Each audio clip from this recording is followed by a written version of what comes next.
meu nome é Luana. Oi, eu sou o João. E estas são 5 frases ditas por mães ou pelas nossas mães. Como você delimitou o tema aí, João, eu trouxe frases ditas na minha família. Ah, você pessoalizou. Mães, né? Trouxe focando em mães aqui, mas de várias mães. Tá, eu trouxe de mães no geral, que a minha, obviamente, como mãe também fala. Mas é porque tem falas específicas, eu acho, que só as nossas mães falam pra gente. Aí essas eu omiti aqui, vou me preservar.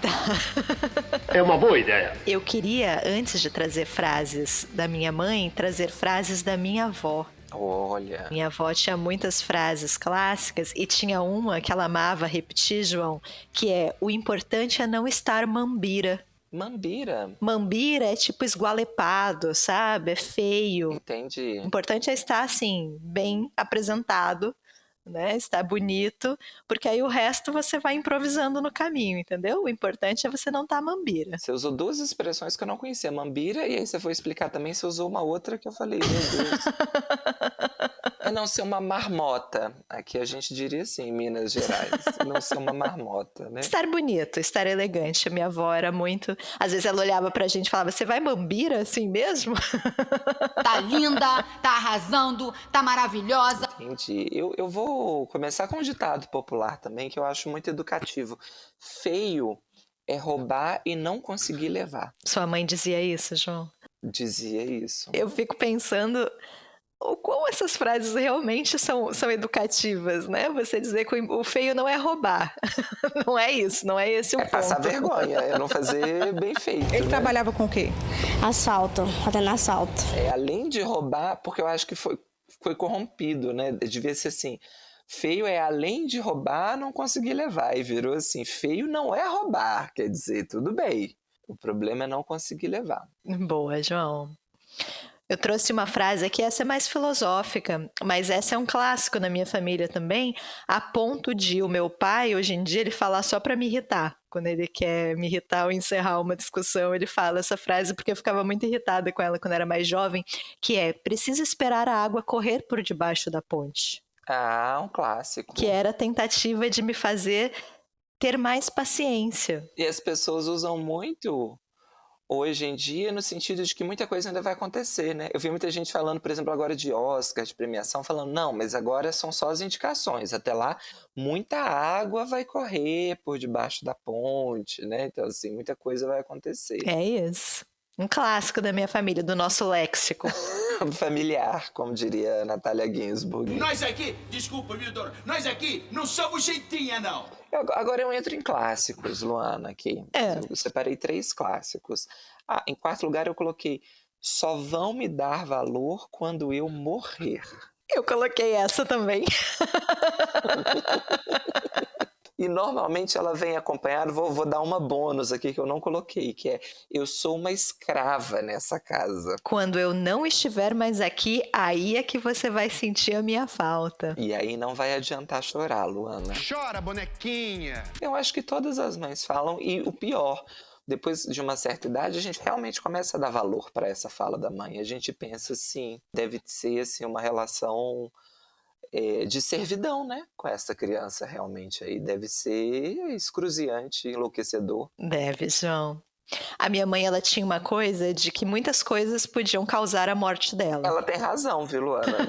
Sendo, enquanto ser humano, muitas coisas podem. Ela dizia algo que só muito mais velha eu descobri que era um caô da minha mãe, que é: se ela estivesse com o corpo quente e abrisse a geladeira, ela ia morrer.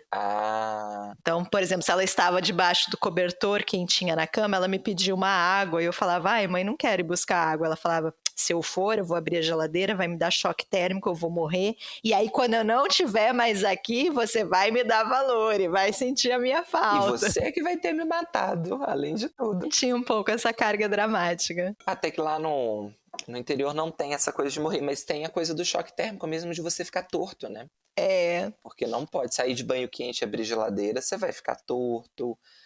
Saiu do banho quente. O banho é que é o problema. Você saiu do banho quente ou tá embaixo da coberta e vai sair de casa, põe um casaco, põe alguma coisa, porque se bater um vento vai ficar todo. E parece que dá mesmo uma coisa muscular, mas assim, é momentânea, né? No máximo ali você que é médico aí nos ajude. Tem isso mesmo ou é lenda urbana? Das nossas mães. Porque no interior vem acompanhado de exemplo.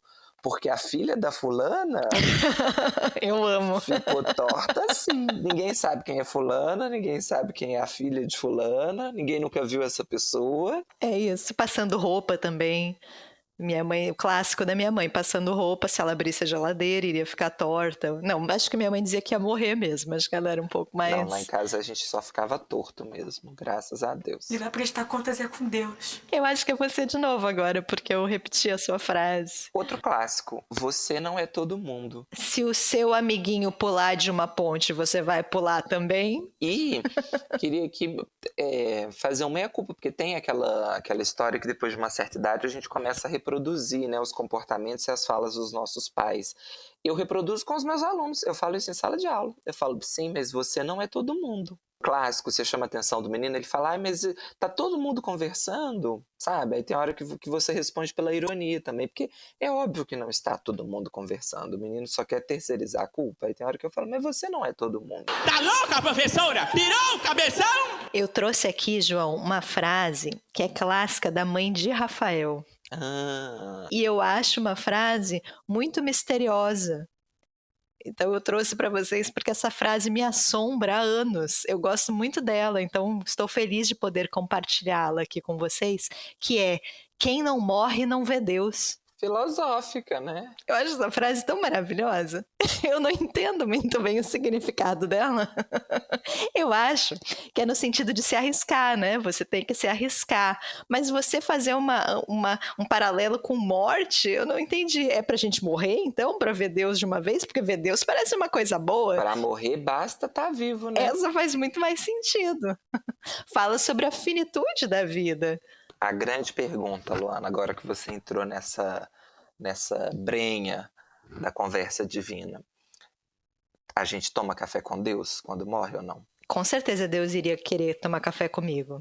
Eu é que precisaria pensar. Posso tomar café? Qual a sua... É a última agora? É a segunda. É eu que comecei, né? Na volta a gente compra, Luana. Um clássico, um clássico. Que é uma frase sábia que eu falo pra mim mesmo, em vários momentos, hoje em dia na rua. Eu falo, eu quero comprar isso. Não, na volta eu passo aqui e compro. E eu sei que eu nunca vou voltar. Porque, inclusive, nem é um caminho de volta. Eu tô indo de um lugar a outro, assim. Eu não tô indo e voltando, sabe? Assim, eu tô passando. Eu falo, não, né? Ficar carregando um sacola agora. Quando eu estiver encerrando aqui, eu compro. E eu nunca mais volto e não compro aquilo. Isso não faz o menor sentido. João, minha primeira frase é um clássico. Esse é da minha mãe mesmo. Minha mãe falava. Eu acho que ela se coloca em franca oposição ao importante não estar mambira. Mas é uma frase clássica da minha mãe, então vou trazer aqui. Eu acho que as famílias, elas têm as suas ambiguidades também, né? Ela tem as suas idiosincrasias. Mas a minha mãe tinha uma coisa de, às vezes eu estava insegura, não sabia que roupa pôr, tinha alguma coisa da escola para ir, eu estava naqueles dias que nada fica bom, você prende o cabelo e o cabelo tá ruim, e aí eu não me sentia bonita, e aí a minha mãe falava, vai feia mesmo. Eu acho isso maravilhoso, mãe. Eu acho que eu não vou, eu não tô bonita, eu não consigo ficar bonita. Não, vai sim, vai feia mesmo. O importante é ir. É uma aula de desprendimento, né?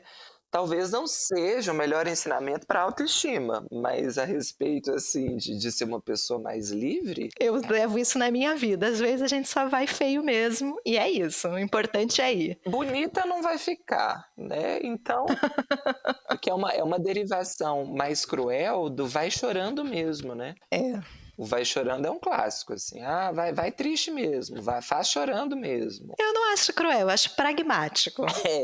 Objetivo. E vai fazer isso, sorrindo. O meu primeiro lugar também é uma frase de ódio, de vingança das mães. Eu acho uma carteirada, assim, que só a mãe pode dar para falar de um filho.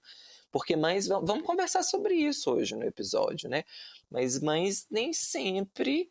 tem frases ou posturas muito acolhedoras, às vezes dá uma derrapada, que é quando você... A minha mãe até que ela já falou isso, mas ela não faz parte assim do repertório, mas eu já ouvi amigos contando, que quando você irrita a mãe te olha no fundo dos olhos, Luana, e ela te diz assim, que barrigada desperdiçada, meu Deus.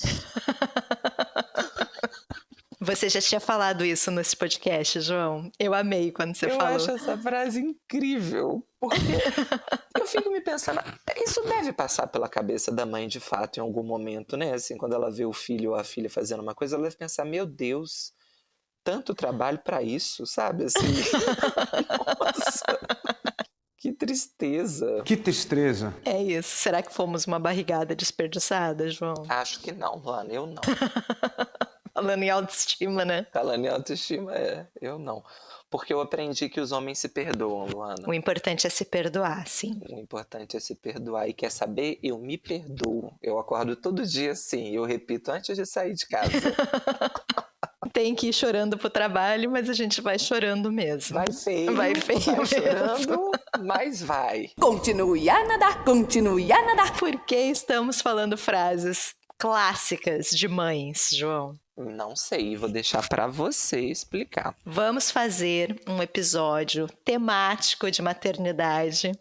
Sim, porque é Dia das Mães, no dia 1º e 2º de fevereiro, Dia das Mães. Em alguma cultura pagã antiga deve ser Dia das Mães neste momento, assim, se procurar direitinho. A gente tinha um único trabalho, que era fazer esse episódio temático em maio, mas a gente decidiu fazer em fevereiro. Lidem com isso. E eu sei que você que está aí ouvindo deve estar perguntando assim, mas e Capricórnio, Luana? Porque prometemos, né?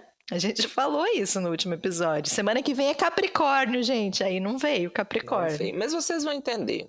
Quando tenham calma, vocês entenderão. A gente teve aqui que fazer adaptações no cronograma para aproveitar discussões aí recentes. Eu acho que quem é de Capricórnio vai nos perdoar. Temos um motivo, né? Mas vem aí, tá? É o próximo. Agora é o próximo. Pode, assim, acabar o mundo, pode vir um apocalipse, que a gente vai falar, não importa. Agora são autores de Capricórnio. Pode escutar, quando eu prometo, eu cumpro. Mas agora que o João tá falando é só daqui 2 semanas. Então calma. Muita água ainda vai passar por debaixo dessa ponte. Na volta a gente grava. A gente promete que na volta a gente grava o episódio de Capricórnio, tá bom? É isso. Eu sou Capricórnio, bailarina, eu chego. Começamos então, João? Começamos então, relações maternas. Relações maternas. Eu descobri que tem vários livros aqui que eu gostaria de citar. Olha, quais? Liste-os. Aproveite. Tem um livro que eu gosto muito, que se chama Damas da Lua, Ah, sim. de uma escritora de Omã, a Yoka Uhart, acho que é isso o nome dela, e um dos questionamentos do livro é um pouco esse, assim, de se os homens tivessem filhos, com certeza este seria um tema muito mais comum na literatura, né? A gente não tem tantas histórias assim. Mas na literatura contemporânea, onde a gente já tem uma presença muito maior de autoria feminina, né, de mulheres escrevendo, publicando, eu acho que tem bons exemplos, assim. Ah, eu acho também. E eu acho que tem sido uma das grandes questões de autoras, né, na contemporaneidade, assim. Porque, de fato, é isso que você falou. Eu acho que falta, né, durante muito tempo faltava essa representatividade pelo olhar feminino, sobretudo, e porque hoje a gente tem uma outra visão de maternidade, né? Tô falando a gente sendo aqui otimista, mas espera-se que a sociedade lide com a maternidade de outra forma, né? Então hoje a gente já problematiza algumas questões que antes sequer eram colocadas como questões, né? A gente inclusive já tensiona essa corda.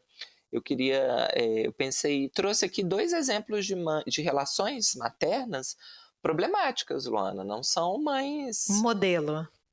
Mas são mães assim que de certa forma vão tensionar aí esse senso comum da maternidade, do que se espera de uma mãe. Uhum. É uma visão fora da ideia romântica de maternidade, né, João? Mais cruel, assim, mais dissecando ali o dia a dia, a realidade, né? E mostrando que nem sempre a relação mãe e filho, ou mães e filhos, é uma relação pacífica, né? Eu queria até sugerir aqui, tem uma música maravilhosa do Chico Buarque, né? Que é Uma Canção Desnaturada. Você já ouviu essa música, Luana? do peito que me raste. No chão que engatinhaste salpicar. 1000 cacos de vidro.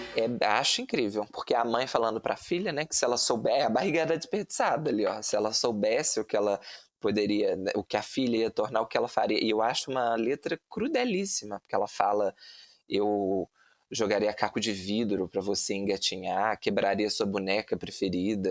Ela vai num tom ali de sadismo que muito me agrada. O final eu acho interessantíssimo. Eu costumo gostar de personagens amargos, eu comentei isso no último episódio do Grande Sertão, o Ato Falho, dos 100 anos de solidão. Eu acho que personagens amargos rendem muito na literatura. Você quer levar uma sacola cheia de ódio quando você morrer no caixão? Você quer começar, João? Eu começo. Eu já comecei, a minha primeira sugestão, a canção desnaturada do... Afinal, se o Bob Dylan ganhou o Nobel de Literatura, por que não o Chico Buarque? E o Chico tem livro, né? Quer dizer, fica aí.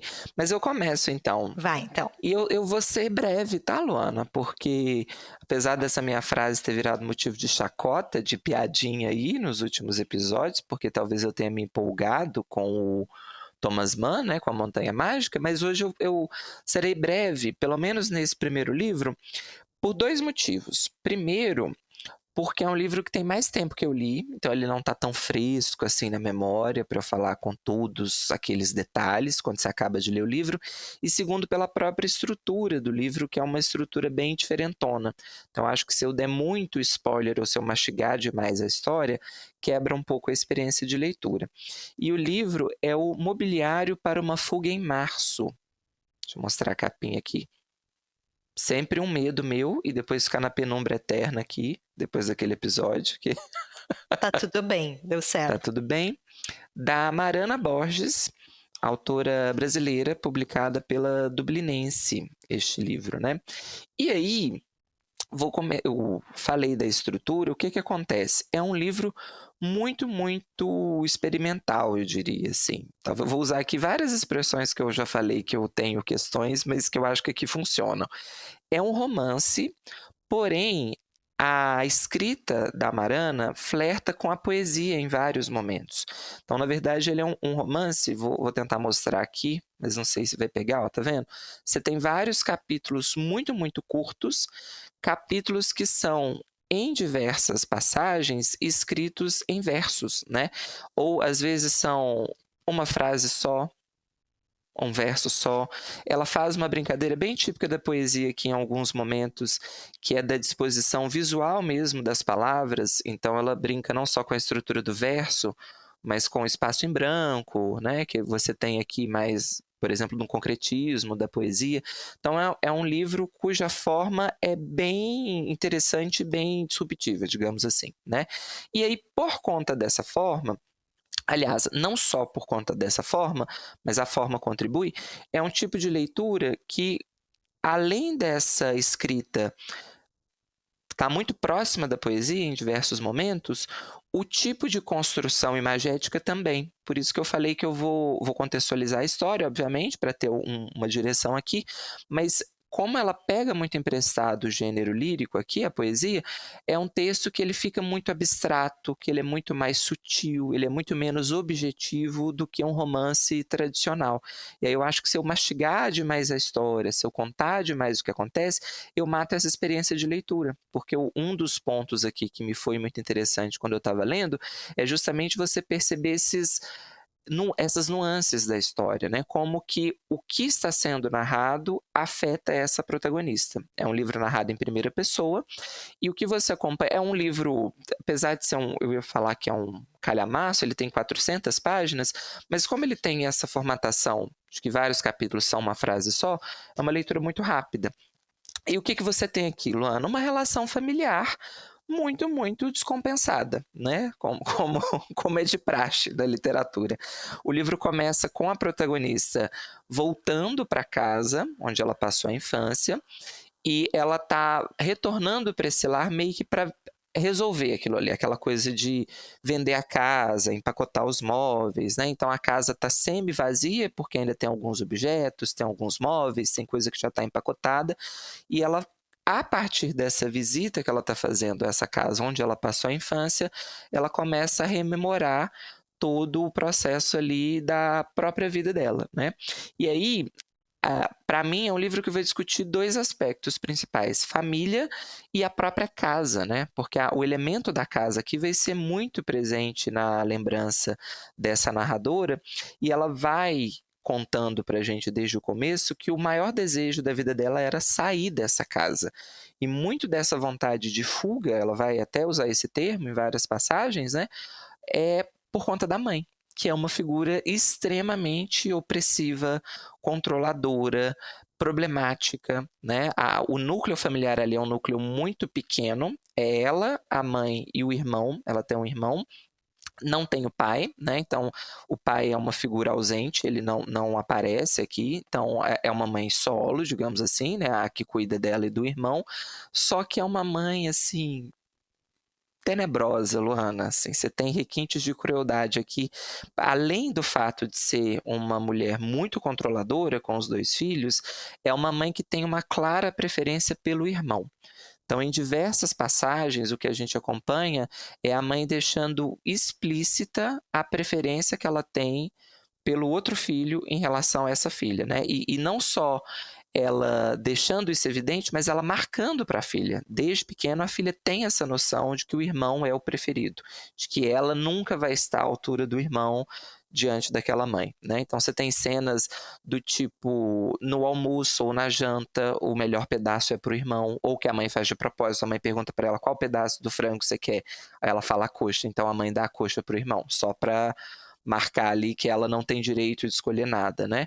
Na escola, tem uma cena que tem várias passagens que vão trabalhar com uma questão de piano, que a mãe queria que os filhos tocassem piano, mas a forma como o irmão e como ela vão aprender o piano é completamente diferente, assim, a própria professora vai ser muito mais dura com ela do que com o irmão, sendo que em vários momentos, tudo bem que aqui é uma narrativa em primeira pessoa, dá pra gente desconfiar, mas a protagonista coloca de uma forma que a gente percebe que talvez esse irmão não fosse tão melhor do que ela em vários aspectos, assim, muito pelo contrário, talvez o irmão fosse muito mais problemático do que ela, inclusive para aprender o piano, né? E você tem ali essa proteção da mãe. Esbarra numa questão aqui de gênero muito forte, que eu acho interessante também, né? O irmão também é doido para sair dessa casa desde pequeno, ele quer ir embora. Vou dar um pequeno spoiler aqui, mas isso é dito desde o começo, né? Como você tem a narrativa a partir do olhar da adulta, você sabe que, naturalmente, em algum momento, essas pessoas tendem a sair da casa. O irmão consegue, o irmão sai até antes dela, e aí tem uma passagem que eu acho muito interessante, porque ela vai dizer assim, meu irmão, desde cedo, não lembro exatamente quais são as palavras, tá? Mas é nesse sentido. Ela fala, meu irmão já se preparava para a fuga e eu sabia que ele ia conseguir porque é o que os homens fazem, né? Os homens vão embora. Eles conseguem ir embora. Para eles é muito fácil ir embora no momento em que eles decidem ir embora. E ela não, ela ainda demora um pouco mais para fazer esse movimento de saída da casa. Então eu trouxe aqui o livro para a gente comentar, porque eu acho que esbarra numa questão aí milenar de mães têm filhos preferidos e talvez tenham, né? E mais do que isso, talvez elas até nos contem em vários momentos aí que elas têm, né? Acho um livraço, acho um livro muito bem construído. Acho que ela faz aqui, a Marana, agora falando da autora, um processo que nem sempre funciona, que é tentar ser muito irreverente na forma. Não estou falando da Marana, não estou falando da literatura como um todo, tá? Eu tenho muito problema, já conversei com vocês em outros episódios, às vezes do autor que quer ser muito irreverente na forma e ele abre mão da história e fica a forma pela forma. Eu acho que a Marana consegue casar isso melhor aqui. Então você tem uma forma muito diferentona, digamos assim, mas a história sustenta. É uma história muito bem contada, é uma história muito bonita. Tem listas, mas eu acho que o apelo à memória aqui casa bem, sabe? Como você tem essa mulher lembrando da infância, você tem é pequeno, tá, Luana? Não precisa ficar incomodada, mas você tem, por exemplo, no começo, principalmente, ela listando os objetos, os móveis da casa, só que não é aquela lista ali julgada, sabe? É uma lista que ela trabalha imageticamente, assim, então ela fala de um carretel, esse carretel volta depois na história de diversas formas, ela fala do piano, ela fala da mesa, então não tá ali só pelo efeito da listagem em si. Isso vai ser trabalhado poeticamente, imageticamente ao longo da narrativa. Aí eu acho que funciona melhor, sabe? Aí me ganha. Eu falo, bom, ufa, tem um propósito aqui, não é só uma lista de móveis e de objetos, né? E fora que é uma discussão que eu sempre achei interessante na poesia, né? Você olhar um objeto concreto e, a partir desse objeto concreto, evocar questões mais abstratas, memórias, lembranças, relações familiares, né? Então fica aqui a sugestão. Tem umas passagens de humor também, que eu não sei se necessariamente deveriam ser bem-humoradas, mas a mãe tem uma obsessão em construir uma casa de praia em Ubatuba. Todo o dinheiro minha mãe guarda porque ela vai construir a casa de Ubatuba, ela tem um lote, aí qualquer coisa ela compra, e vira aquela lenda familiar, porque a casa nunca avança, sabe? Eu acho uma imagem também interessante para essa família que está presa ali em questões, porque tem esse projeto, mas assim, os anos passam e a casa de Ubatuba nunca fica pronta, e pior do que isso, ela nunca avança, sabe? Assim, toda vez que você vai visitar, tem a mesma parede, o lote está do mesmo tamanho, ou pior, o mato começa a crescer. Então, assim, ela exige um dinheiro muito grande para ser mantida, esse lote, para criar o projeto, para chamar pedreiro, mas nada dá certo, que é triste também, porque é uma imagem de fracasso para essa mãe, muitas vezes, né? De um desejo de fuga, aí para fazer o paralelo com o título, que a mãe também gostaria, provavelmente, de fugir daquela situação em que ela se encontra, de ter que cuidar dos 2 filhos. Então ela começa a projetar essa nova casa, essa outra oportunidade de ter uma casa na praia, como esse momento de que não, agora a vida vai começar do zero, a gente vai ser uma outra família, porque tudo vai dar certo. E não vai, né? Que é também uma outra imagem muito forte, muito recorrente, eu acho, na literatura, de mudar não muda as pessoas, né? Mudar a frase da Hilda Hilst, tu não te moves de ti, né? Então, você mudar de casa, você mudar de cidade, você ter uma mudança externa, infelizmente, não vai fazer a sua vida resetar, começar do zero. Você vai levar todos os seus problemas para a casa nova, né? Se levar, porque aqui nem a casa nova consegue ficar pronta. Então, acho que funciona muito como essa alegoria, ao mesmo tempo, do projeto e do fracasso dessa mãe, que quer começar uma vida nova, que quer depositar uma esperança em alguma coisa diferente, mas que a todo momento se auto-sabota também. Ela não consegue colocar esse sonho em prática por vicissitudes da própria vida ou por escolhas dela mesma. Você percebe também que existe ali muito de sabotagem em determinadas escolhas que essa mãe vai fazendo, né? Que vira quase um discurso só. Não, mas quando a casa de Ubatuba, porque lá em Ubatuba eu estou fazendo uma casa, isso não tem ali necessariamente apego na realidade, muitas vezes. Fica só no projeto, quase um delírio ali. Uma necessidade de acreditar, né? Em algum momento você vai conseguir escapar, né? Uma boia de salvação, né? Pelo menos alguma coisa. E todos nós temos, né? De certa forma, a gente sempre pensa assim, não, mas quando isso acontecer... O tom messiânico, né? Quando isso acontecer, tudo na minha vida vai ser diferente. Agora vai resolver. Eu só tô sofrendo aqui porque eu não comprei ainda a minha casa em Ubatuba. Quando eu comprar, aí vocês vão ver o que é bom para tosse. Você falou a editora, João? É a Dublin. Acho que eu falei sim. Boa. Mariana Borges. É uma autora que eu fiquei muito interessada em acompanhar, viu? Uma escritora relativamente jovem aí na literatura nacional. E quero ler mais coisas de Mariana. Eu ainda não li essa autora. Ela é de São Paulo.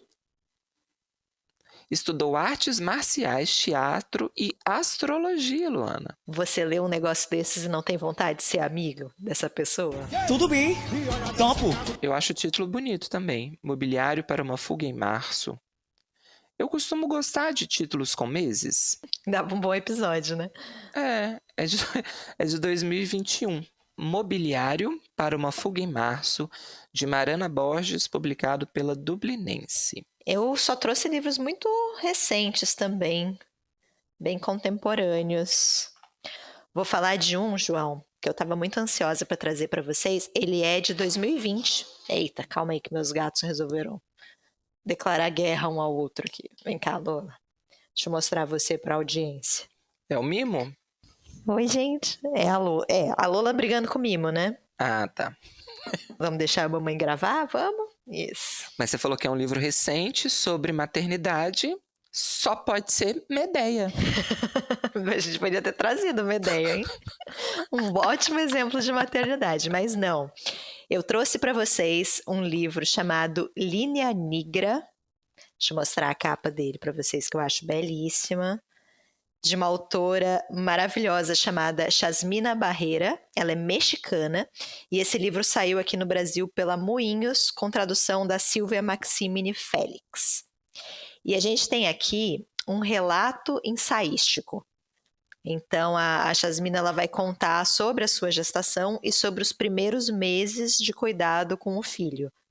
Ela até comenta que o plano inicial dela, né, era escrever da gravidez até a amamentação.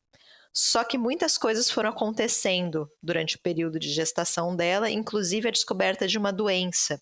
A mãe dela vai ser diagnosticada com câncer, a mãe da Chasmina, e aí ela vai fazer várias reflexões, isso vai impactar muito, né, no dia a dia dela, e ela vai começar a pensar muito sobre linhagem, sobre continuidade, como nós somos a continuidade das nossas mães, mas ao mesmo tempo um corpo totalmente diferente, né, um corpo formado a partir de outros corpos.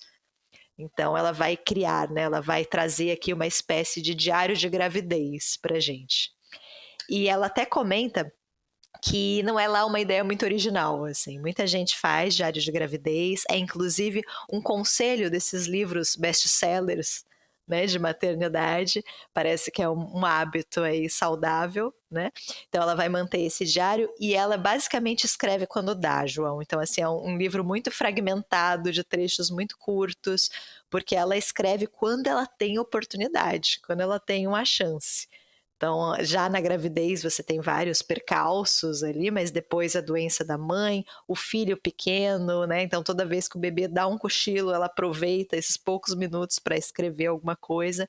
Então, ela vai contando sobre as suas experiências, sobre as transformações físicas, psicológicas que ela vai enfrentando, e ela também vai trazer muitas citações de outros livros que falam sobre maternidade, outras mulheres que já escreveram sobre o assunto. Eu até trouxe uma aqui que eu achei bem bonita, tem vários exemplos possíveis aqui, mas eu trouxe uma escritora chamada Jacqueline Rose, que fala que a maternidade é uma forma de ser habitada por outro. Olha que bonito. E aí a Jasmina até complementa, né, que na verdade é uma parte de si que não faz parte do seu corpo. É uma parte do seu corpo que se movimenta por vontade própria, como se fosse um duplo, né, um doppelganger. Então ela também vai escrever sobre isso.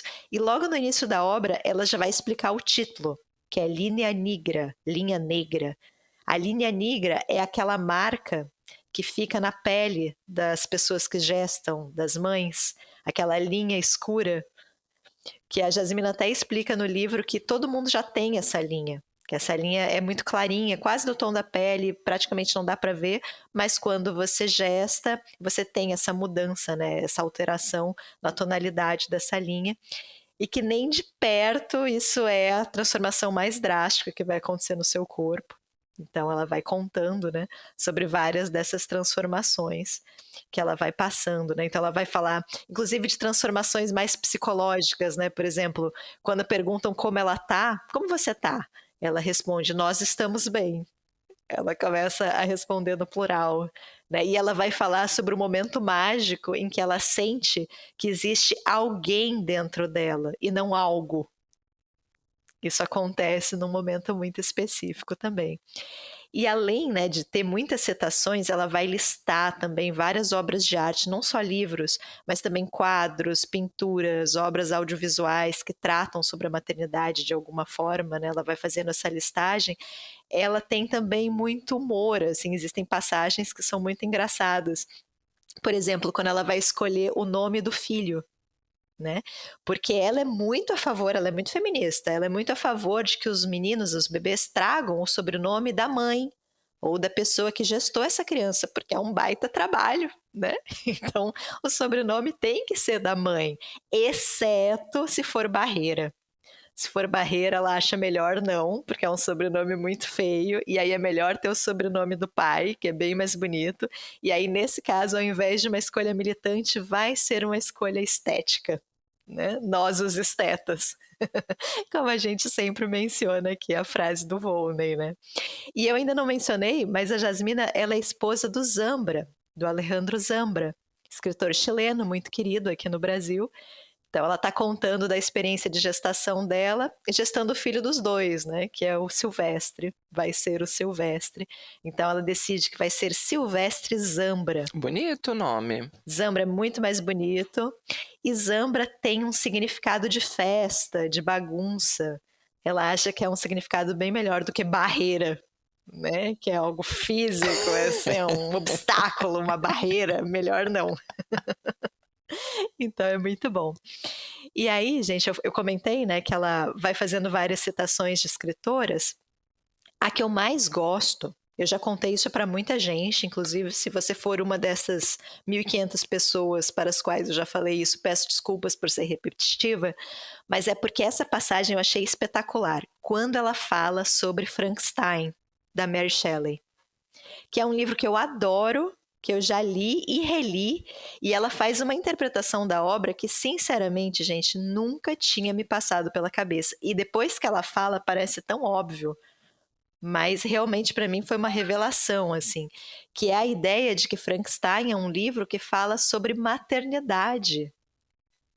Não é sobre um homem tentando ser Deus, é sobre um homem tentando ser mãe, tentando ser mulher. E faz todo sentido. E aí ela vai, inclusive, colocar alguns dados biográficos da Mary Shelley. A Mary Shelley, ela está grávida enquanto escreve Frankenstein. Ela está grávida de uma menina chamada Clara, que infelizmente vai falecer, se eu não me engano, ainda no parto. E a Mary Shelley vai perder muitos filhos. Ela vai ter 4 filhos, 3 vão morrer. A própria mãe dela, que é uma feminista famosa, né, a mãe da Mary Shelley, vai morrer durante o parto. Então faz todo sentido que para ela a maternidade seja algo assustador, que a gestação seja uma cena de filme de terror, né, que o parto seja uma cena de filme de terror. Né? E quando eu li isso, fez todo sentido assim, com a obra. Eu achei, inclusive vale refletir, né, eu achei muito curioso que isso nunca tenha passado pela minha cabeça, como a gente ignora, né? Como a gente não coloca a maternidade como um dado biográfico relevante ao analisar certas obras, né? E isso diz muito sobre a nossa sociedade, né? Sobre como a gente encara aqui a maternidade, né? Mas ela vai falar sobre vários outros livros também, e ela fala, gente, sobre muitas pinturas e obras de arte. A mãe da Jasmina, ela é artista plástica, então desde sempre a Jasmina esteve muito imersa nesse mundo, né, da pintura, da fotografia, do audiovisual. Ela tem muito conhecimento de história da arte, e é um livro delicioso para ficar pesquisando referência no Google, assim, porque ela fala sobre várias artistas, várias não, poucas na verdade, que eu já conhecia. Então ela vai falar sobre a Jane Arbus, que é uma fotógrafa, né, sobre a Catherine Ope, a Frida Kahlo vai aparecer também. Ah, eu já ia perguntar, porque é uma mexicana. Exato, várias, inclusive vai falar sobre várias pinturas, e que tinha a maternidade como um tema, né, a Frida. Mas ela também vai falar sobre várias outras pintoras que eu não conhecia, então para mim foi muito gostoso, assim, de ler esse livro. E ela fala, eu trouxe uma aqui para vocês, para dar de exemplo, uma pintora alemã chamada Paula Modersohn Becker. E ela é considerada como a primeira criadora de um autorretrato de uma mulher grávida. Ela cria esse autorretrato, e pensem, ela faz isso no início do século XX.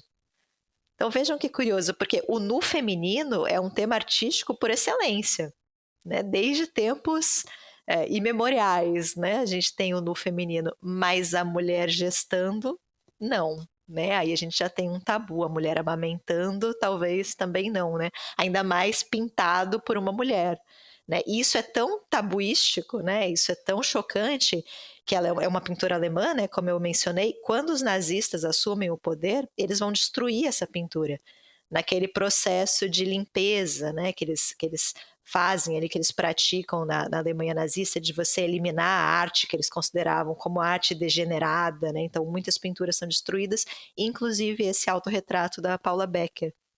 Então ela vai contando várias dessas histórias, como a arte lida com a maternidade, né? E é muito, muito interessante. Então ela vai mesclando, né? Existe o relato, ela vai contar sobre a sua própria experiência, a experiência com o médico, com o parto, com todo o processo ali, os primeiros meses do filho, que são meses muito difíceis, né? Muito complicado.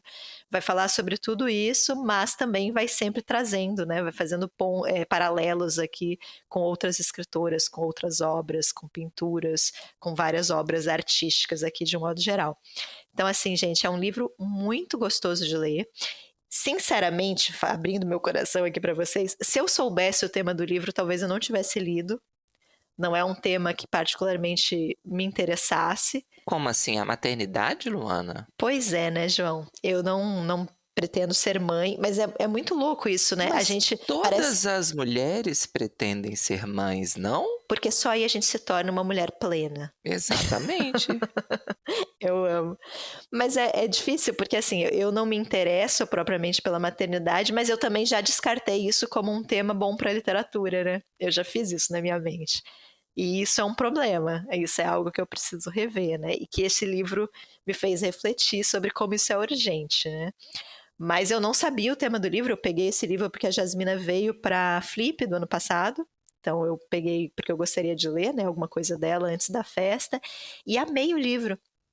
Adorei, assim, então que bom que eu não sabia, que bom que eu tive esse encontro, porque foi uma leitura que me impressionou demais, assim, eu gostei muito dela, e fica a super recomendação para vocês, mesmo que talvez, assim como eu, não seja um tema que chame particularmente a atenção, deem uma chance, assim, é uma baita leitura, um livraço, e essa imersão mesmo, na história da arte, na literatura, eu acho que vale muito a pena, então fica a recomendação do Linea Nigra, da Jasmina Barreira. Olha! Ai, por que chora, Selena Gomes? Com este espanhol de Luana. Barreira, né? Barreira. Mas é isso. E é uma edição muito bonita da Moinhos, gente. Então fica a recomendação aqui. Não é tão grande, é um livro curtinho e compensa demais a leitura. Não sei que outra palavra eu posso usar, porque isso é uma obra de arte. Eu tô doido pra ler, ainda não li. Mas eu acho que você ainda vai rever essa postura sua egoísta de não querer ter filhos. Nenhuma felicidade se compara. Tô sendo irônico, tá, gente? Engraçadão você, hein? Que é uma frase que eu nunca entendi. Quando a mulher fala que não quer ter filhos, e as pessoas falam, você tá sendo egoísta. Não, ela tá sendo empática, porque ela tá pensando que ela não... Qual o ponto, assim? Você tá pensando só em você? Sim, porque a outra pessoa nem existe. Como eu vou pensar nela? Sabe assim? Não... Tem um problema ali nessa construção que não faz o menor sentido. E eu acho muito maduro pensar que a maternidade talvez não seja para você. O segundo livro que eu vou falar toca nesse assunto. Assim, eu acho que é uma reflexão que é bem válida também, mas... né? Eu acho que, inclusive, é a grande reflexão do século XXI. Eu tenho opiniões muito impopulares, Luana, que o jurídico aqui me impede de verbalizar em vários momentos, sabe? Assim, ou de verbalizar da forma como eu gostaria. Gente, vocês não têm ideia de como o nosso departamento jurídico trabalha aqui. Ele trabalha bastante, gente. O jurídico do Livros e Listas Corporation aqui é o setor que mais atua neste podcast. E eu juro solenemente que não vou fazer nada de bom. Vai, João, qual a sua segunda recomendação? O meu segundo, eu acho que assim, é um livraço sobre maternidade, aí sim, assim, maternidade com letra maiúscula. Eu estou falando do A Filha Perdida, da Helena Ferrante, que saiu no Brasil pela Intrínseca, com tradução do Marcelo Lino. E aí, várias questões aqui antes de eu comentar do livro. Acho que já é um livro muito famoso, a Ferrante, né? Assim, tem uma febre aí. Imagino que muita gente já tenha lido o filme ou assistido... lido o filme, lido o livro. Ou assistido o livro. Que ficou muito famoso. Vou comentar rapidinho também do filme. Filmaço, maravilhoso. Mas a gente ainda não tinha falado de Ferrante neste podcast, Luana. Como é que a gente estava sendo ouvido ainda? Eu estava pesquisando isso agora, João. Será que a gente já tinha citado Ferrante? Acho que não, né? Não tínhamos falado da Ferrante Fever. As Ferranetes estavam aqui enlouquecidas já. E por que a gente não tinha falado da Ferrante, Luana? Porque nós não somos os maiores fãs dela? Gente, eu li... Eu sou, tá? Deste livro que eu vou falar. A Filha Perdida, pra mim, livraço, favoritos da vida, acho incrível. Mas a tetralogia napolitana, infelizmente, não me pegou. Vou tirar o elefante aqui da sala. Vou falar isso, gente, é verdade. Eu li o... Como é que é? A Amiga Genial, né? O primeiro. Não, gente, não funcionou. Tanto não funcionou que eu nem... continuei, assim, eu li só o primeiro e vamos ver quando que eu termino. É isso, me prendam. O que eu posso fazer? Gente, eu também, preciso confessar, quando eu e o João, a gente começou esse podcast, a gente fez um único trato, uma única combinação que era jamais mencionar isso no podcast para não acabar com esse projeto lindo, para não destruir o nosso próprio sonho, e agora o João resolveu falar. Então é isso. Eu não tenho medo de nada. É o fim. É isso. Mas eu vou falar por quê? Porque eu vou defender a Helena Ferrante. Eu também gosto dos livros únicos dela, tá? Eu li só esses dois. Eu li o Amiga Genial, que eu não... Mas assim, não é que eu odiei o livro, tá? Eu só não entrei ali no hype todo, assim. Eu achei ok. Acho que poderia ter umas 100 páginas a menos, com toda certeza. Mas assim, com toda certeza. E aí o que me pegou foi, e ainda tem mais 3. Entendo, mas hoje não. Agora, o A Filha Perdida, que é um livro curto, inclusive. E aí eu acho que funciona, sabe? Assim, porque é um livro muito focado, muito centrado. Gente, você leu, Lu? Não, esse eu ainda não li. Nossa, pare tudo que estiver fazendo e vai ler, viu? Um livraço. Dos que eu li, para mim é o grande livro que discute maternidade, assim, porque aí ele faz o checklist ali de todas as questões contemporâneas que envolvem a maternidade de uma forma muito madura, achei eu, sabe? Então, o que a gente tem aqui é a história da Leda, que é uma professora universitária de, acho que é literatura inglesa, posso estar aqui me equivocando, mas é da área das linguagens, né? Não lembro exatamente qual a cátedra que ela ocupa, mas ela é das linguagens. Ela está passando um momento ali de férias no litoral, e aí aquela coisa bem de praia, se acompanha no começo do livro a rotina dela, chegando no Airbnb, a casa que ela alugou, aí ela vai na praia, leva os livrinhos dela, que ela está lendo, as anotações, o que ela está pesquisando, e a gente vai acompanhando essa mulher na praia até que ela começa a ser incomodada, e aí ela já ganha todo o nosso coração, porque ela está ali naquele paraíso idílico, e aí começam a chegar turistas. E os turistas começam a trazer barulho, né, aquela confusão, aquele caos ali para praiazinha dela, em que ela estava quase meditando, e isso vai despertando um certo incômodo dela.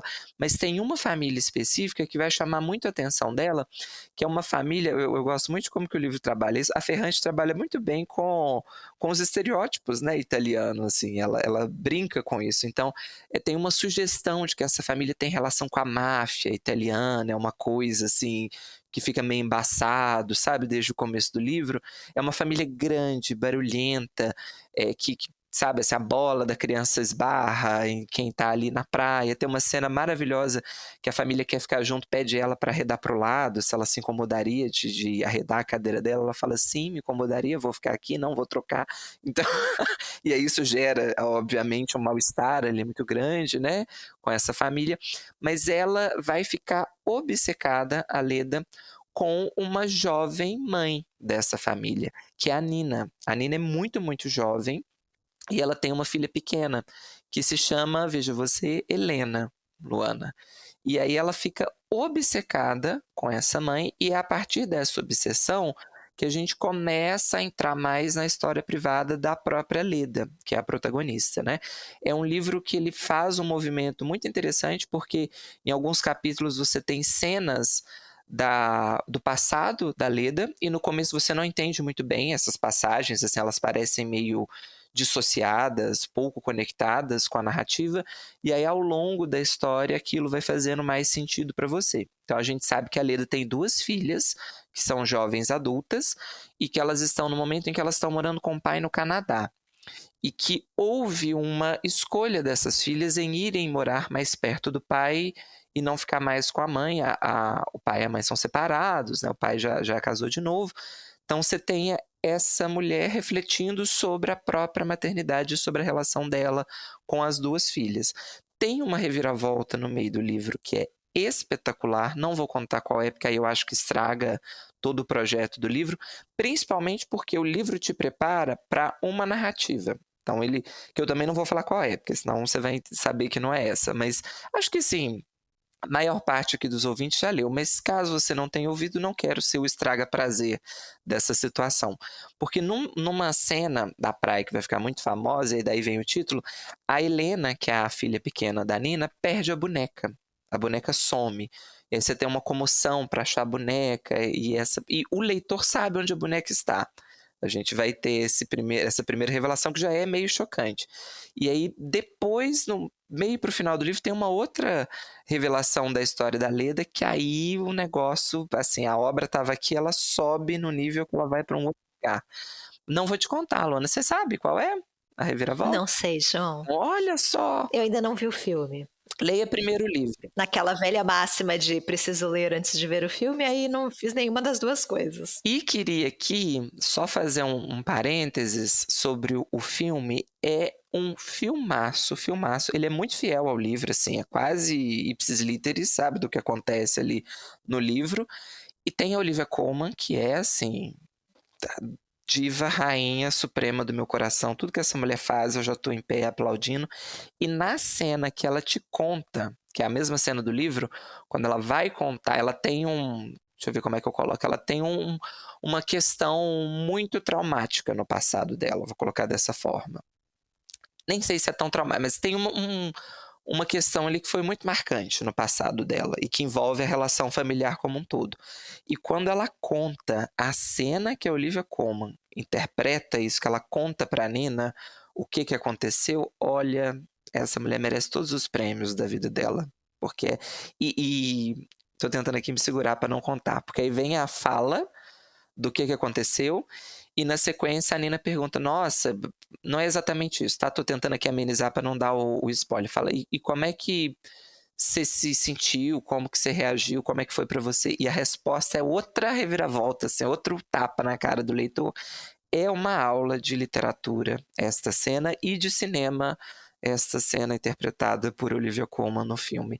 É belíssimo, belíssimo. E o que vai acontecer, Luana, a partir disso, dessa pequena anedota ali na praia? O que a Helena Ferrante vai discutir é justamente isso que a gente comentou no começo do episódio, o peso da maternidade para a mulher e o quanto que isso é ignorado. Então a gente vai descobrir que a Leda teve que fazer uma pausa muito grande na carreira acadêmica por conta dessa maternidade.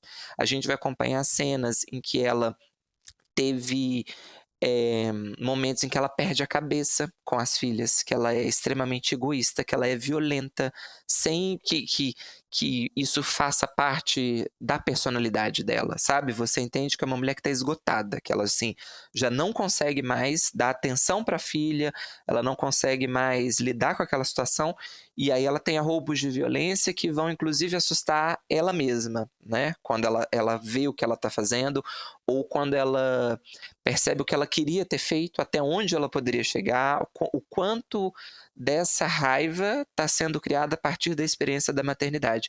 Porque aí, gabarito o que a gente falou, né? A gente sabe que a maternidade ainda hoje é uma experiência muitas vezes solitária para a mulher, mesmo quando a mulher tem um marido, um pai presente, a gente sabe que a sobrecarga vai ser no corpo feminino, e aí eu digo no corpo aqui propositalmente, porque a Helena Ferrante vai discutir muito isso, o desgaste físico que a maternidade vai ter nas mulheres, né? O desgaste psicológico também, obviamente, as escolhas e as limitações, o quanto de prejuízo a mulher vai ter sendo mãe na carreira, na profissão, no trabalho, na vida pessoal, na vida amorosa, né?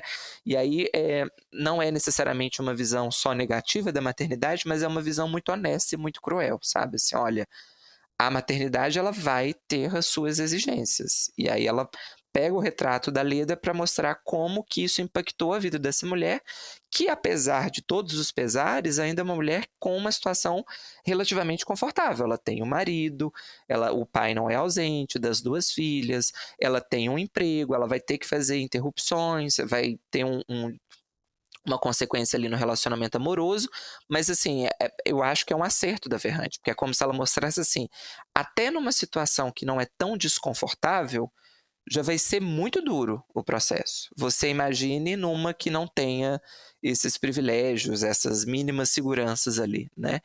É um livraço, gente, um livraço, assim, muito, muito moderna, eu acho, na forma como ela aborda a maternidade, muito honesta nas discussões que ela propõe, sabe, a respeito dessa desmistificação da figura materna, de mostrar como que o processo de gerar e de cuidar de filhos exige da mulher, e como que essa mulher ela vai ser cobrada de 3.500 formas o tempo todo, porque até a forma de lidar é cobrada, né?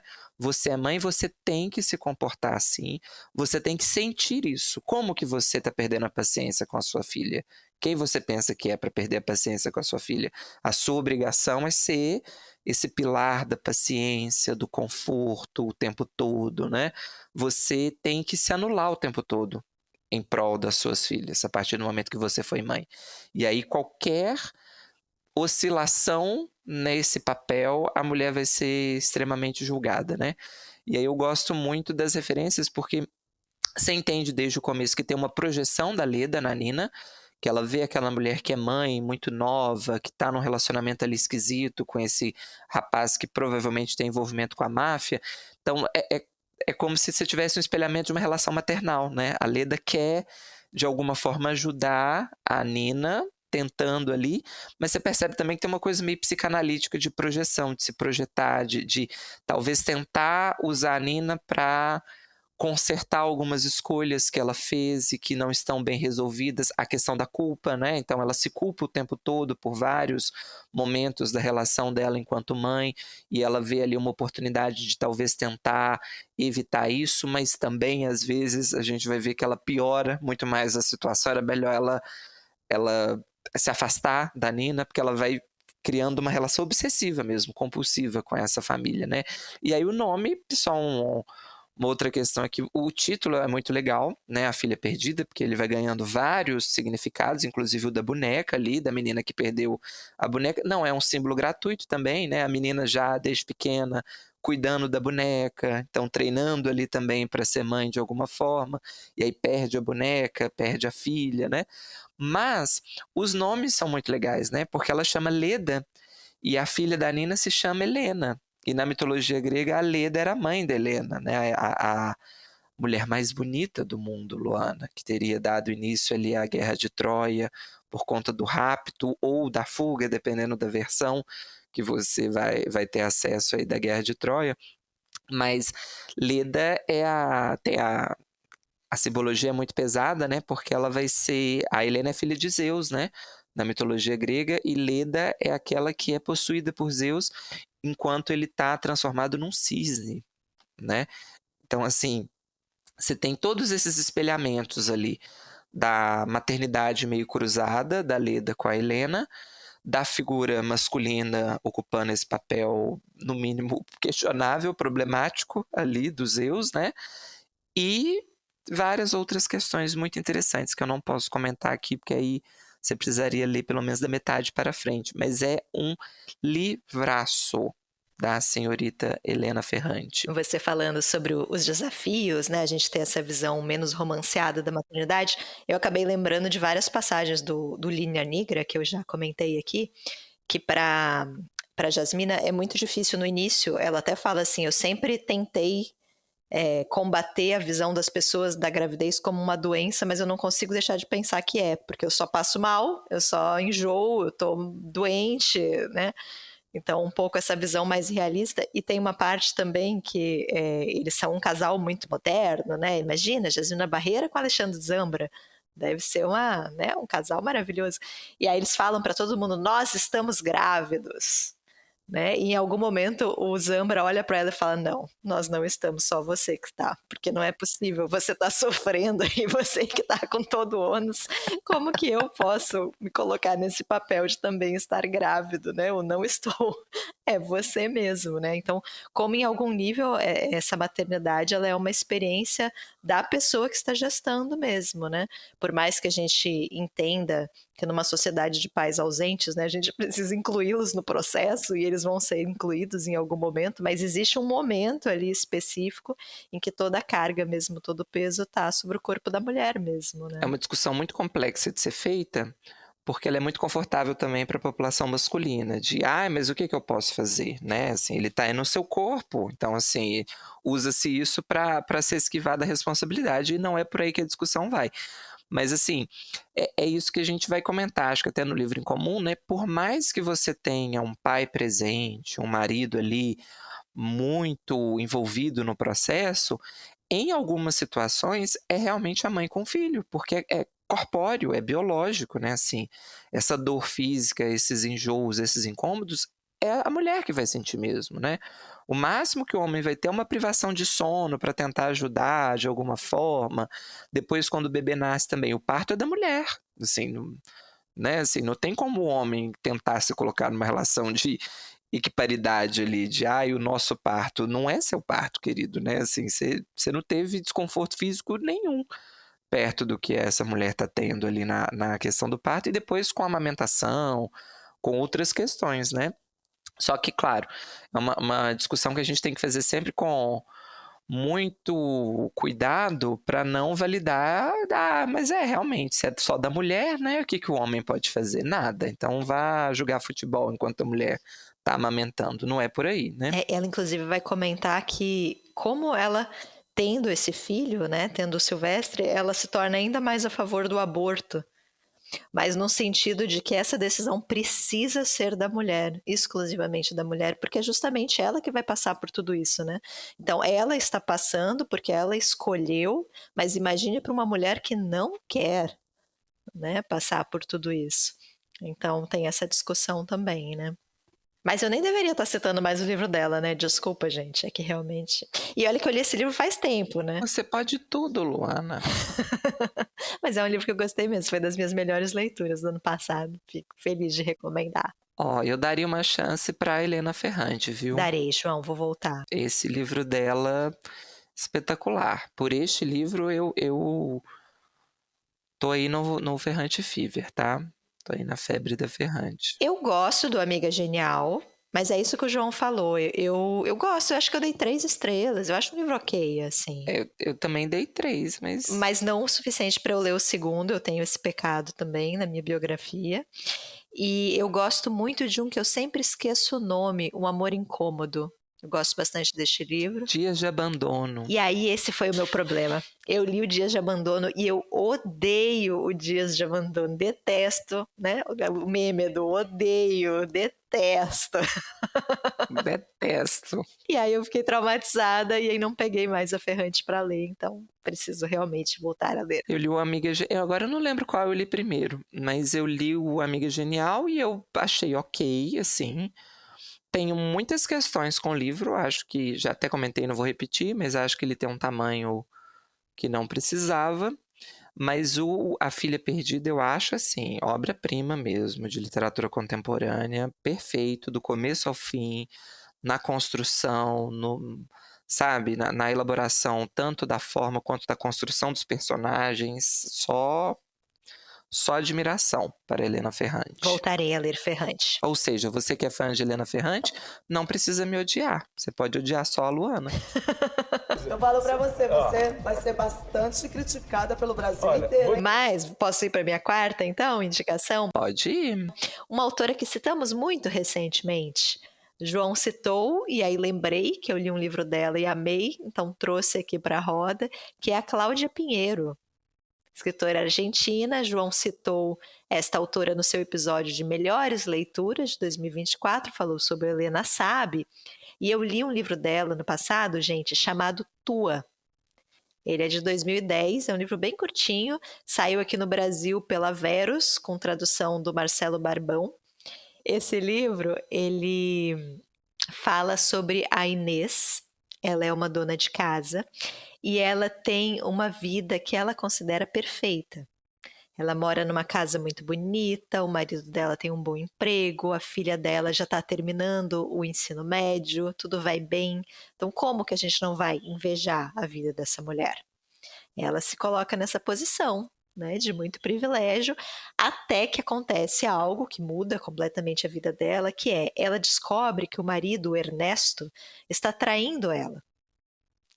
Ela vai mexer na bolsa do marido, é uma pasta que ele usa para o trabalho, e aí ela encontra um guardanapo com um coração desenhado e uma única palavra dentro que é tua. Daí o título do livro, Tua. E ela vai investigar e vai descobrir, né? Vai palpitar ali que essa tua, na verdade, é a secretária do marido. Veja que clássico, né? Então ele está traindo a esposa com a secretária. E aí a Inês, ela precisa tomar uma decisão sobre o que ela vai fazer. O problema é que qualquer coisa que ela faça vai colocar em risco essa vida que ela tem, que é tão estável, que é tão confortável. Então, em algum momento, ela decide que ela não vai fazer nada. Porque, João, os homens traem mesmo. Todos os homens traem, isso é cultural. As mulheres, todas as mulheres, elas vão ser traídas em algum momento. A diferença é que algumas mulheres vão ficar sabendo e outras não. Né? Ainda mais nos dias de hoje, que as mulheres estão muito atiradas. Né? As mulheres seduzem, usam roupas curtas, aí depois o homem assedia. Ficam ouvindo esse tipo de música. Né? Então, no mundo de hoje é realmente muito difícil para os homens. Ela se convence disso. Ela é um poço de preconceito, gente. Ela é absolutamente um poço. Assim, ela não consegue falar nada sem ferir 53 direitos humanos. O João ia gostar dessa narradora, inclusive. Não entendi. Não entendi. O mundo já tá tão difícil para nós homens, eu ainda tem que ouvir esse tipo de piadinha. Pleno domingo, João aqui gravando podcast no seu último dia de férias e ainda vai ser humilhado aqui. Ai, gente. Toda vez que isso volta na minha memória, eu faço assim, sabe, assim, eu dou uma risada e eu falo, ai, a última risada do ano, sabe, assim, acabou. O drama. Inclusive, o meu humor acaba aqui, tá? Próximo episódio, já vou estar, assim, o próximo não, que a gente vai gravar 2 aqui juntos, né? Mas, assim, daqui a 2 semanas... Acabou, né, João? Acabou, gente. Acabou essa alegria toda, tá?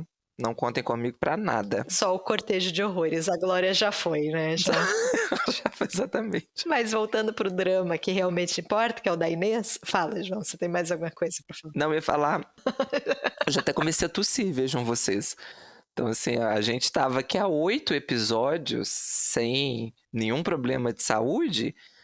O trabalho voltou, Luana? Se prepare. Nem voltou ainda. A imunidade já tá caindo na última semana de férias. Vem aí. Psicologicamente eu já vou assim, de cachecol, tomar um remédio, porque eu já tô assim, em frangalhos. Acabaram com a minha saúde. Tadinha. Tadinha, que barra. Só um parênteses, tem uma piadinha que eu adoro contar pros professores, assim, e pros coordenadores. Esse é o meu momento, sabe? Eles já esperam no começo de todo ano, que é para eu exercitar o meu sadismo de uma forma socialmente aceita. Que é amanhã, no café, no primeiro dia de aula, quando sentam todos os professores, os coordenadores, né? Aquele clima de volta às aulas, assim. Aí qualquer coisinha que alguém fala do tipo, nossa, e eu tô tão cansado, dormi mal essa noite, né? É ruim começar o ano, assim. Aí eu solto. Mas pelo menos agora é só esse restinho de ano, né? Falta muito, João, pro ano acabar? É isso que eu vou falar amanhã. Tá bom? Amanhã, dia 3 de fevereiro, você saiba que numa mesa de café de professores eu terei dito. Mas agora é só esse restinho de ano, né? Graças a Deus. Passa rápido. Valeu, Natalina. Mas perdoe, tergiversei, Luana. Tergiversamos. Vamos então pro drama aqui que realmente importa, né? Da Inês, que acabou de descobrir que o marido tá traindo ela e decide não fazer nada. Eu tô achando a história dela bem parecida com a minha, o nível de drama. De sofrimento. Mas enfim. E é muito engraçado porque assim, ela vai distorcendo a realidade para que a realidade caiba nas ações dela. Né, nas decisões que ela toma. Então ela vai dizer, por exemplo, que o marido não contou para ela sobre a traição. Ela descobriu sozinha. Claramente porque o marido quer proteger ela. O marido se importa com ela, não quer fazer ela sofrer. Por isso que ele mantém a relação em segredo, entendeu? Porque ele ainda preza muito por ela e por aquela família. Então é muito engraçado esses saltos que ela vai dando, né, de raciocínio para conseguir justificar as próprias ações. Mas ela decide não fazer nada ao mesmo tempo em que ela quer acompanhar a situação de perto. Né? Então ela vai acompanhando ali, vai investigando, vai observando o marido. E aí um dia, João, ela acaba testemunhando um crime. O marido tá com a amante e aí os dois discutem e ele acaba empurrando a secretária, ela cai de mau jeito, bate a cabeça e acaba sendo assassinada por esse homem. E aí essa mulher, a Inês, a esposa, precisa tomar uma nova decisão sobre o que fazer. E ela decide ajudar o marido a cobertar esse crime. Porque esse marido ele não é inteligente o suficiente para se safar.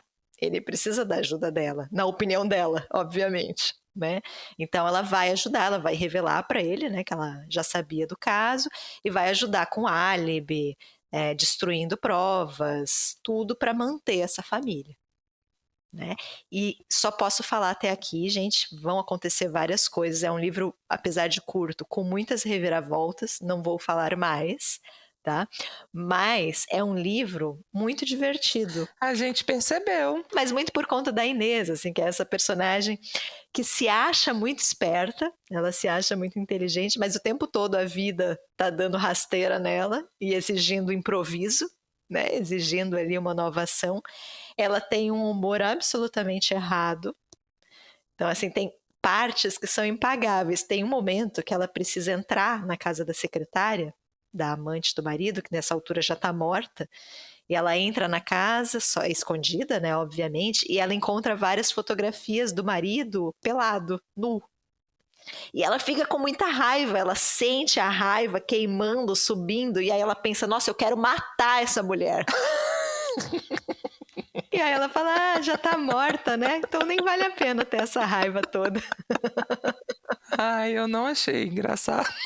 É muito bom, gente. Agora, por que estou trazendo este livro para falar sobre maternidade? Né? Vocês devem ter já se questionado aí, porque não falamos nada sobre maternidade. Existe uma coisa muito curiosa nesse livro, que tem uma personagem que também narra. A gente tem a narração da Inês quase o tempo inteiro, né, dessa esposa traída. De vez em quando a gente vai ter um narrador em terceira pessoa, ali onisciente, que vai elucidar algum ponto para o leitor. E a gente tem uma outra narradora, que é justamente a filha desse casal. Eu mencionei lá no início que eles têm uma filha adolescente, né, a Lali. E a Lali, ela é uma personagem muito trágica, porque ela justamente está enfrentando uma gravidez na adolescência. Ela vai engravidar e o namorado abandona ela. Tem uma cena fortíssima dela conversando com a mãe desse namorado. Essa mãe numa postura de você não vai destruir a vida do meu filho, né? Você engravidou, isso é um problema seu, você que se resolva, a gente não tem nada a ver com isso. Então, são passagens muito tristes, assim, e o pior, João, é que a Inês e o Ernesto, né, os pais dela, eles estão tão centrados nos próprios problemas que eles não percebem a gravidez da filha. Mesmo com o avançar da gravidez, o corpo dela mudando, essa criança cada vez mais triste, mais deprimida, mais se sentindo completamente sem saída, né, encurralada, eles não percebem essa gravidez. E aí, eu acho que é um livro que traz essa questão da maternidade muito no seu cerne, justamente nesse questionamento que a gente já levantou aqui. Quem que realmente deveria ser pai ou mãe, né? Será que essa experiência é realmente para você? Porque a gente tem esse casal absolutamente egoísta, autocentrado, que é incapaz de ajudar a filha no momento mais difícil da vida dela, né? Que nem percebe essa gravidez, e um casal que teve a filha pelos motivos errados, né? Então, o livro vai mostrar que a Inês, na verdade, vai ter essa filha para manter esse casamento, para segurar esse marido, para performar essa ideia de família, né? Se você é uma pessoa bem-sucedida, um homem bem-sucedido, você tem que ter uma família, você tem que ter filhos, você tem que ter uma casa, né? Então, quanto também a gente não faz justamente aquilo que é esperado de nós e não necessariamente o que a gente tem vontade. Então, esse contra-exemplo da maternidade mesmo, às vezes não era para você ser mãe, né? E como isso impacta de maneira devastadora na vida dos filhos.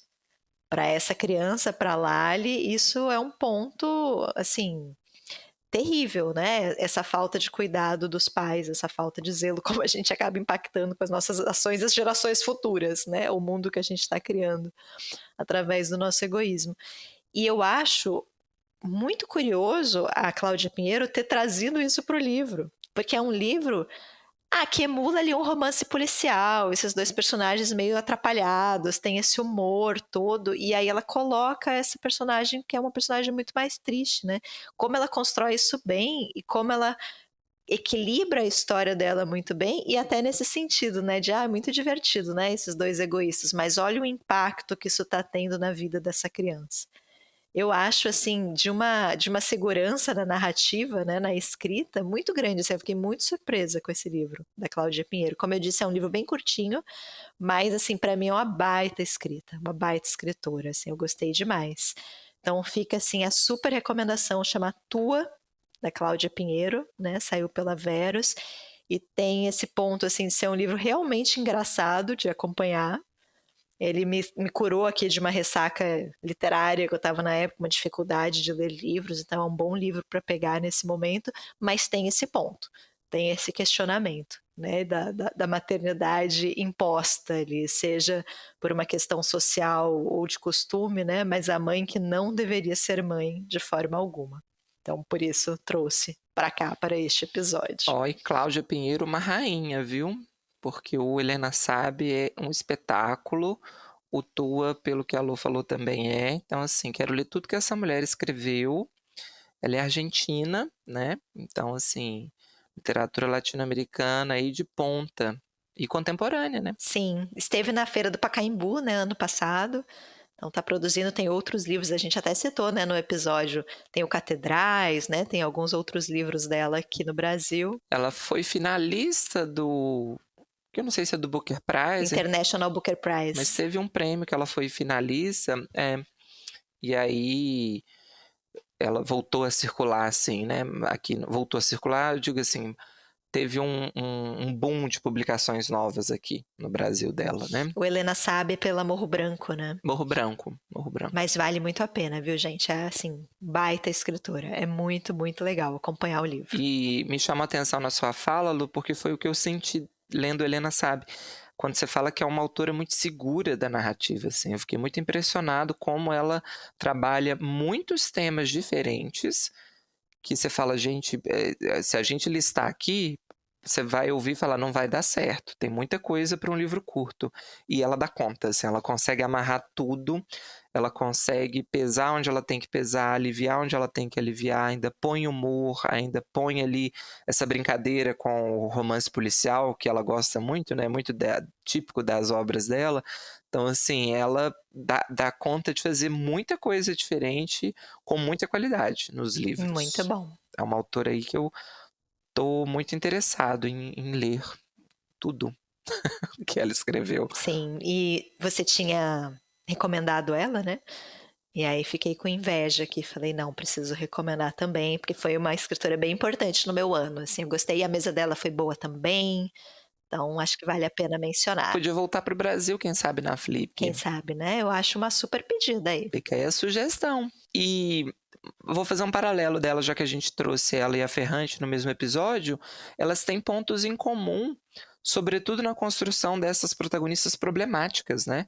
São mulheres, ao mesmo tempo, muito fortes, muito determinadas, que rompem ali com diversas questões sociais, ao mesmo tempo que também tem muito preconceito na construção dessas mulheres. Elas reproduzem esses preconceitos, elas têm ações que você fala, meu Deus, mas jura que você vai fazer isso, né? Tô pensando na obra da Ferrante como um todo, assim, né? Ela é muito famosa por oscilações entre os personagens. Oscilações que eu digo num bom sentido. O personagem é muito complexo, né? Ele não é raso, ele não é o bom, o correto o tempo todo, ou o mal também o tempo todo. A Ferrante tensiona muito esses conceitos na literatura dela, e eu acho que a Cláudia faz a mesma coisa também. E você mencionou no Helena Sabe que não era exatamente uma relação de mãe e filha perfeita. Pacífica, né? Então tinha ali conflitos também. É tanto que em determinado momento a Helena vai dizer, e até a repetição dos nomes, né? Quantas vezes falamos Helena aqui hoje, né? Várias vezes aqui. E talvez ainda venha mais mitologia grega aí na sequência. Mas virá, tá? Tô falando no livro em comum. Só pra não ficar assim, ai, que bicha chata fazendo mistério. Fala logo. Medeia. Electra. A gente vai... Outra mãe exemplar. Jocasta. Édipo Rei. A gente vai... Mas... porque a Ferrante usa muito... A Helena Ferrante usa muito o nome Helena dentro da obra, e a Cláudia também usou, né? O Helena Sabe. Mas ia comentar que tem humor também, e humor muito difícil de funcionar às vezes, porque são cenas bem-humoradas que você fala, eu não sei se eu deveria estar rindo disso, porque tem momentos que, por exemplo, que a Helena, ela tem Parkinson, né? Só que aquele Parkinson que trava, então ela não consegue olhar pra cima, mas tem um momento que ela fala, graças a Deus que eu não preciso olhar pra cima pra olhar na cara desse homem Então você fala também, nossa, mas... Ela caminha em limites, né? Nossa, mas assim, em cima da linha, ela tá o tempo todo. Mas pelo menos no Tu, ela não pisa fora, assim, eu acho. No Helena também não. É essa narradora bem senso comum mesmo, né? Com todos os preconceitos do mundo, mas a gente entende que é a construção dessa pessoa mesmo, né? Existem essas pessoas por aí. E eu acho que a Cláudia deve ter um senso de humor, assim... maravilhoso, né? Espetacular, sabe? Porque no livro já passa muito, mas... o jurídico dela deve trabalhar bastante também para do Cláudia Pinheiro Corporation, né? Realmente. Ô, querida, o que é que você pode falar que vai chocar tanta gente? Se bobear, é a mesma equipe aqui de advogados que trabalha pra gente e pra ela, porque deve ocupar o mesmo espaço na mente. Até onde posso ir, né? E no nosso livro em comum, a gente tem esse desafio, né? Do que a gente pode criticar. Tem. Do que a gente pode falar, inclusive. Que aí você vai entender esse grande circo que armamos aqui sobre esse episódio de Mães Fora de Mário. Por quê?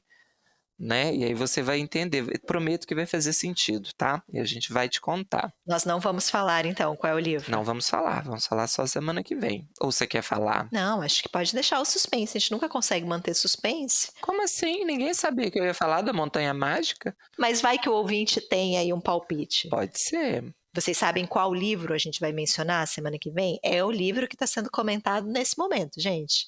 Tá muito hypado, então este episódio de hoje é uma grande desculpa pra gente poder falar sobre esse livro em comum. E aí eles vão desmentir o meu ditado, porque eu sempre falo, só se fala de outra coisa, mas agora não, só se fala deste livro.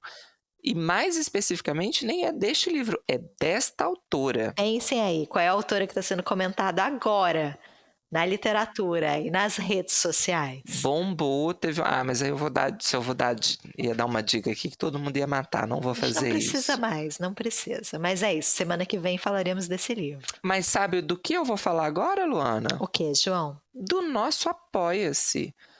Porque chegou o quadro Boas-vindas aos nossos novos apoiadores. Temos nomes aqui, Luana. Quais nomes, João? Vamos cada um falar um, então? Pode ser, João. Que aqui é organizado. Aqui o jurídico trabalha, mas o pessoal do marketing também trabalha. Vamos falar aqui, então, de 5, Luana, novos apoiadores. Tá bom para você? Para mim tá ótimo. Sejam muito bem-vindas. Aliás, 5 novas apoiadoras que nós vamos falar. Quem aqui. são, João? Começa. Ana Carolina Ribeiro de Moraes, bem-vinda. Cíntia Valéria Conceição Aires. Isabela Talhaferro. Beatriz Jorge. E Renata Thalita. Nosso muito obrigado às 5 rainhas que enumeramos aqui. Sejam bem-vindas a essa rede maravilhosa, Luana, que só cresce no Brasil. Rede de fofoca. Inclusive, nossas apoiadoras já sabem qual livro que a gente vai falar na semana que vem, né? Sim. Vantagens, né, Luana? São os privilégios. Alguns têm privilégios e vantagens. Para alguma coisa tinha que servir esse apoia-se, né, Luana? Para spoilers, basicamente, né? Mas, gente, muito obrigada mesmo pelo apoio. Isso nos incentiva muito. Essa rede de apoio aqui pra gente é tudo de bom. Então, queria agradecer mesmo de coração. E se vocês quiserem e puderem nos apoiar, o link está sempre na descrição do episódio ou na nossa bio do Instagram. Então, é bem fácil de achar. Dá para pôr direto também, né? É o Livros e Listas Pod. Apoia-se / Livros e Listas Pod, mas pelo link é mais fácil. Porque você, lembre-se, pode tudo. Exato. E se você, né, não puder contribuir com o Apoia-se, a gente sempre também comenta aqui, tem várias formas de você ajudar a gente. A gente fez até uma postagem recente no Instagram explicando um pouquinho desses custos, porque às vezes fica um pouco abstrato, né? Mas por que falam tanto desse Apoia-se? Por que fica parecendo que é uma coisa só mercenária, assim, querendo dinheiro? Mas a gente gasta dinheiro, né, para colocar o podcast aqui no ar. Aí a gente fez ali não chega a ser uma prestação de contas, mas só para dar alguns exemplos dos gastos que a gente tem, né? Os programas que a gente usa, o tipo de assinatura que a gente tem que fazer. E, além disso, caso você não consiga ou não possa ou não queira usar o Apoia-se ou apoiar a gente pelo Apoia-se, sempre comprem pelos nossos links na Amazon. Qualquer produto, gente, ajuda demais. Vocês estão arrasando nesses 2 últimos meses aí. A gente está muito feliz com esse engajamento. E outra forma de apoiar a gente é o que vocês também sempre fazem, que a gente fica muito feliz, curtir, comentar, compartilhar. A gente tem recebido muitas curtidas e comentários nos últimos episódios. Isso ajuda a gente demais, gente, porque o algoritmo entende que se tem muita gente comentando, só se fala disso. Se ninguém comenta, só se fala de outra coisa.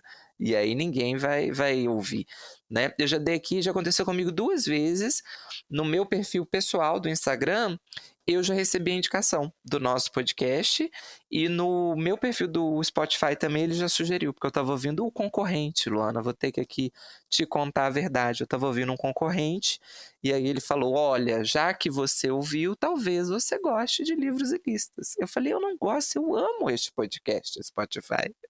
Gosto tanto que eu faço.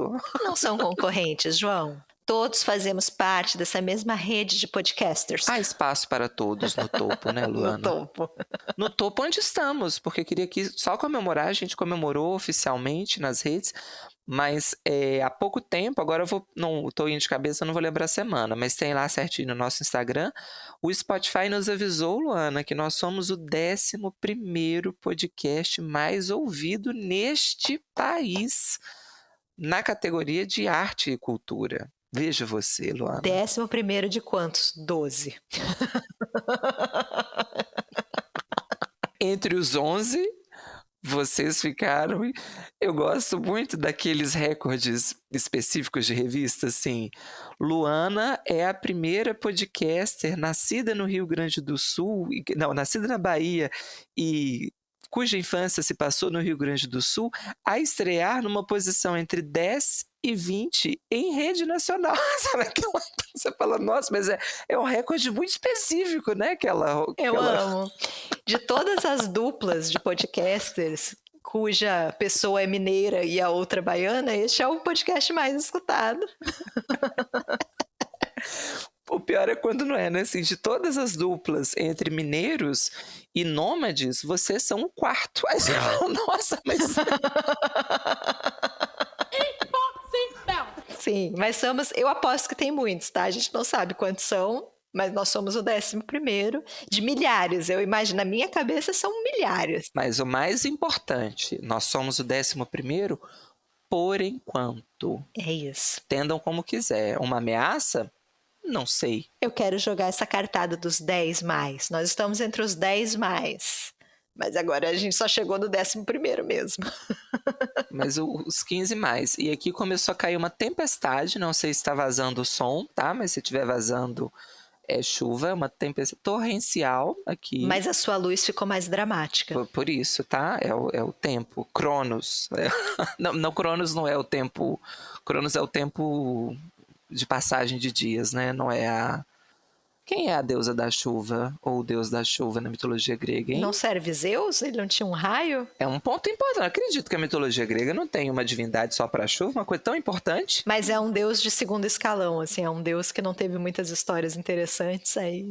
Nossa, mas com esse poder todo... Vamos ser decolonial. Vamos falar, Yansan já está aqui então. Está. E tá bem Yansan aqui, que o negócio tá... ventos e raios. Raios e trovões! Estamos falando muito de mitologia grega por conta do próximo episódio, né? Mas... Vem aí. Vem aí, aguardem. Gente, qual vai ser a palavra-chave hoje para as pessoas comentarem, João? Não sei, tô pensando.